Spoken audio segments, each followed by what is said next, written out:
हमारे यहाँ पुराने ज़माने में भूत पिशाचों के बारे में कई कहानियाँ सुनी सुनाई जाती थी। हम कुछ बातों को गौर करते हैं तो किसी को मजाक में लेके भुला देते हैं, पर कुछ ऐसे ही भुला दी गई पिशाचों की बात जब अचानक से सामने आती है तो डर क्या होता है पता चल जाता है। मेरा नाम राजन है। मैं मार्केटिंग में एक जगह काम करता हूँ। मेरी नौकरी की वजह से मुझे हमेशा यहाँ वहाँ घूमना पड़ता है। रात के समय बहुत लॉज होटल में रुकना होता है। वैसे तो उसका पैसा कंपनी देती है, लेकिन कुछ पैसे बच जाएं, इसलिए मैं छोटे होटल में रुककर ज़्यादा का बिल बनवा लेता था ताकि वो जोड़ के कुछ ऊपर की कमाई हो सके। पर कभी सोचा नहीं कि ये सब मेरी जान पर बनाएगी। एक बार शाहपुरा नाम के छोटे से शहर के लिए अपनी बाइक से निकला था। कंपनी का काम था और वहाँ से ऑर्डर भी लेने थे। शाम तक काम हो जाएगा, इसलिए मैं ज़रा आराम से था, लेकिन सारे ऑर्डर लेते हुए रात के 8 बज चुके थे। अब अपने घर जाना मुश्किल था। सोचा कि यही कहीं रास्ते में सस्ते से लॉज में रुक जाता हूँ। एक दुकान वाले से पूछा, अरे भाई साहब, यहाँ कोई लॉज है क्या? कोई सस्ता हो तो बताओ। उसने मेरी ओर देखा और अनदेखा करके बोला, यहाँ कोई लॉज नहीं है। हाँ, लेकिन यहाँ से 2 मील पे एक छोटा ढाबा है, वहाँ तुम खाना खाओ तो वो रुकने का इंतज़ाम कर देते हैं। मैं उसको मन में ही ठीक है बोल के निकला। तभी उसने आवाज़ लगाई। पीछे वही दुकानदार आ रहा था। मेरे पास आके वो रुक गया और बोला, हाईवे पे यहाँ से सीधे जाना, कहीं रुकना मत। सीधे वो ढाबे पे ही जाना। रास्ते में भूतों का डेरा है। तुम नए हो, पता नहीं होगा। कोई रोके तो भी नहीं रुकना। मैं गर्दन हिला के वहाँ से चला गया। मैंने ऐसी बातें सुनी तो थी, पर यकीन कौन करता है आजकल। थोड़ी ठंडी हवा चल रही थी। हेलमेट के अंदर भी मुझे महसूस हो रहा था।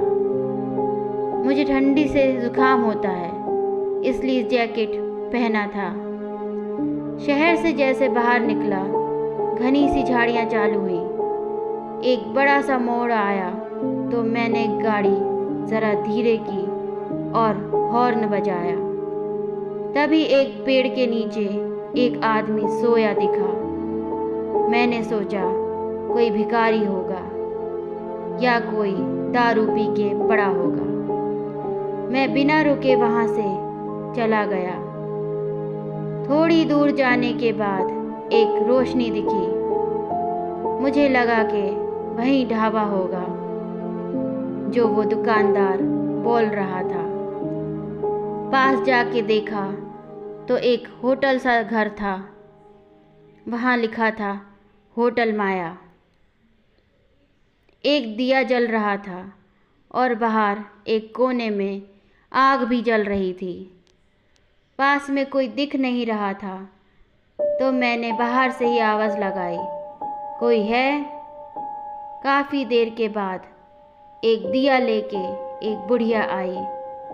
वो काफ़ी उम्र की लग रही थी। लकड़ी के सहारे चल रही थी। देखने से सब कुछ ठीक लगा तो मैंने उस बुढ़िया से पूछ लिया, अम्मा, यहाँ रात के रुकने के लिए कोई कमरा मिलेगा? जो बनता है वो किराया दूंगा। मैंने सोचा कि ये क्या किराया लेगी, 150 दे के निकल जाऊंगा और सुबह 500 का बिल बनवा के ऑफिस में दे दूंगा। ऊपर का अपना फ़ायदा ही होगा। वो बोली, हाँ, अगर खाना चाहिए तो वो भी मिलेगा। मैंने साथ में कुछ बिस्कुट और चिप्स के पैकेट रखे थे। ये सब मैं हमेशा साथ में रखता हूँ। सोचा कि इसको रात में दिखाई देगा नहीं, खाना बनाने में कितना टाइम लगे क्या पता। मैं बोला, नहीं अम्मा, मैं शहर से निकला था खा पी के, तुम कमरा दिखा दो, सुबह जल्दी निकलना है। वो इशारे से चलने को बोली। मैं उसके पीछे चल गया। घर अंदर से काफ़ी साफ सुथरा था। भीतर जाते ही दाहिने तरफ 2 कमरे थे। एक में मुझे छोड़कर वो चली गई। मैं भी थका हुआ था। थोड़े बिस्कुट खा लिए और साथ में लाया पानी पी के खटिया पे लेट गया। खटिया ज़रा छोटी थी। मेरे पैर बाहर लटक गए। मैं पैरों को थोड़ा मोड़ के करवट लेके सो गया। थका हुआ था तो जल्दी नींद भी लग गई। मेरी आँख खुली तो 12 बज चुके थे। मैंने अपना मोबाइल उठाया तो पता चला कुछ कुतरने की आवाज़ आई। मोबाइल की टॉर्च लगाई तो देखा चूहा था। उसको भगाया और सोने की कोशिश करने लगा। तभी बाहर से रोने की आवाज़ आई और साथ में कुछ तोड़ने की भी। मैं ज़रा चौंक सा गया। मोबाइल लेके मैं दरवाजे के पास गया। आवाज़ बाहर से आ रही थी। मैंने धीरे से बाहर झांकने की कोशिश की पर वहाँ कुछ दिखाई नहीं दिया। सोचा बुढ़िया को आवाज़ लगाऊं, लेकिन वो इतनी रात में कहाँ जागने वाली है, यह सोच के चुप रहा। हिम्मत करके धीरे से दरवाज़ा खोला। डर तो मैं भी गया था। एक तो अंधेरा था और ऊपर से वहाँ बिजली नहीं थी। रात को अचानक ऐसी आवाज़ आएगी, डर तो लगेगा ही। मैंने मोबाइल का टॉर्च ऊपर करके बाहर निकला। आवाज़ बाजू के कमरे से आ रही थी। मैंने अंदर झांकने की कोशिश की पर कुछ देख नहीं पाया। मुझे पहले लगा कि मेरे जैसे कोई मुसाफिर होगा जो रात के लिए रुका होगा और अपनी बीवी से झगड़ा हुआ होगा, क्योंकि रोने की आवाज़ औरत की थी। मैंने दरवाज़ा खटखटाया। एक झटके से दरवाज़ा खुल गया। मेरी धड़कनें एकदम से तेज़ हो गई। अंदर पूरा अंधेरा था। कोने में एक दिया जल रहा था। उसकी रोशनी में वो बुढ़िया बैठी थी। अभी वो बुढ़िया बहुत ही भयानक दिख रही थी। वो मेरी ही तरफ अपनी लाल आँखों से देख रही थी।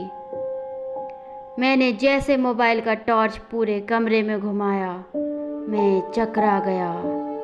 एक आदमी सफ़ेद कपड़े पहने थे, पूरे कपड़े खून से रंगे हुए थे और वो लकड़ी के लट्ठे पर कुछ काट रहा था। वो जो आवाज़ आ रही थी काटने की, वो यहीं से थी। ये वही आदमी था शायद जो मुझे रास्ते पे पड़ा दिखा था। वो किसी औरत को काट रहा था और वो ही दर्द की वजह से रो रही थी। मेरा दिमाग एकदम से सन्न हो गया। पसीने से मैं तरबतर हो गया।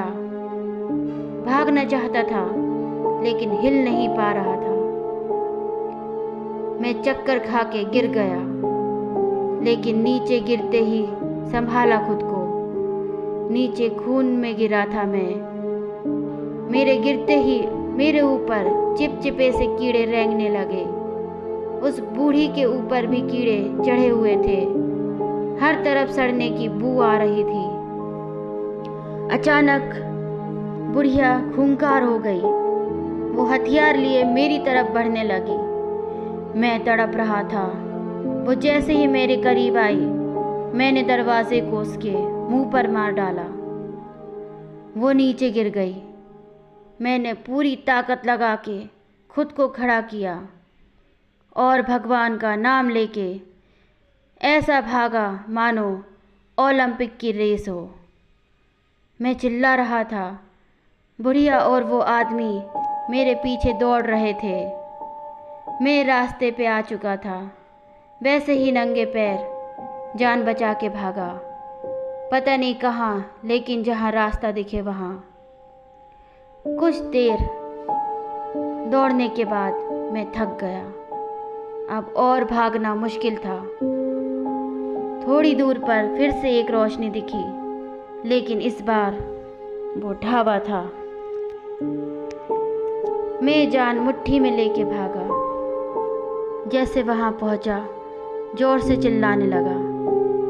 वहाँ काम करने वाले लोग उठ के आ गए और मैं बच गया। उन्होंने मुझे पानी पिलाया, तब मेरी जान में जान आई। सारी हकीकत बताने पर एक आदमी बोला, बेटा, तेरी तकदीर में जिंदगी लिखी है, इसलिए बच गया तू। यह सालों से चलता आ रहा है। वहाँ जो भी फंसा कभी वापस नहीं आया। वो होटल सबको नहीं दिखती, शापित होटल है वो। लेकिन जिसको दिखती है वो वहाँ फंसता है और उन खूनी पिचासों का शिकार हो जाता है। शायद भगवान तेरे साथ है, तुझे जिंदगी मिली। रात को मैं वहीं रहा, ढाबे वालों के बीच। सुबह होते ही उनके साथ में अपनी बाइक और सामान की तलाश में चला गया। मेरी बाइक वहीं थी, मेरा सामान भी था, लेकिन वो खूनी होटल नहीं थी। पूरी जगह सुनसान थी। लग रहा था कि कुछ था ही नहीं वहाँ। वो एक शापित होटल थी। मैंने वहीं काम करने वालों से सुना, कई लोगों की जान ली थी उस होटल ने। मैंने रब से दुआ मांगी और अपनी बाइक लेके वहाँ से घर के लिए निकल गया। अपने सीने के अंदर उस शापित होटल की वो खूंखार रात की याद को लिए। कहानी अच्छी लगी हो तो लाइक, शेयर एंड सब्सक्राइब करें। धन्यवाद।